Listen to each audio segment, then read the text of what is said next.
Hauxe izan da Euskadiko selekzioaren lehen lehiaketa ofiziala.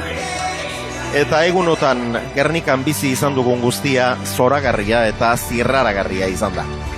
Eskerrik asko nazioarteko Euskal Pilota Federazioari hau guztia ahalbidetzeagatik. Eskerrik asko hau posible izan zedin politikoki eragiten saiatu diren guztiei. Eta eskerrik asko hamarkadetan bultzaka aritu diren taldeei. Zorionak Euskadiko Euskal Pilota Federazioari hainbat urteko lanaren ondoren ofizialtasuna lortu izanagatik eta baita lehiaketa hau hain modu bikainean antolatu izanagatik ere. Eta zorionak, bereziki zorionak, Gernikako jaialai pilotalekuan lehen egunetik azkenera halako heldutasuna eta begirunea erakutsi duten zalei. Txalo zaparrarik handienak biztan denez eta espero izatekoa zenez Euskadirentzat izan dira. Hau Euskadiren plaza zen, baina erabateko errespetua erakutsi dute gainerako taldeenganako baita Espainiarekin jokatzea erabaki duten Gipuzkoar eta Bizkaitarrenganako ere. Egunotan kazetari ugari izan da hemen. Altuna Artola finalaz ez dute erreportajerik egin, Palisten grebaz hitzerdirik ez dute idatzi, ez dute inoiz idatziko, baina Gernikara etorri dira, salsabila, gatazkabila, ez dute halakorik aurkitu.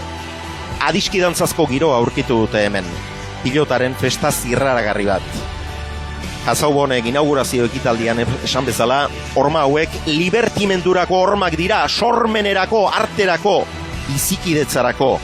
Ez Mexikok, Marokok eta Israelek eraiki dituztenak bezalakoa, gaiek zatiketarako eta zapalkuntzarako dira, hemengoak bizikidetzarako. Gaur berriz, pakezko kultura aipatu du Kazaubonek, eta plazagizonaren figura, orain plazandreak ere gehitu behar zaizkio.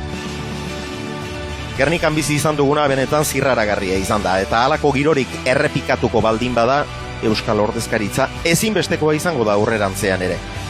Espainiako Federazioak pilota eta bizikidetza esola bazaizkio Gernikako elkartasunera erakustaldi hau kontuan hartu beharko luke eta elegitea baztertu.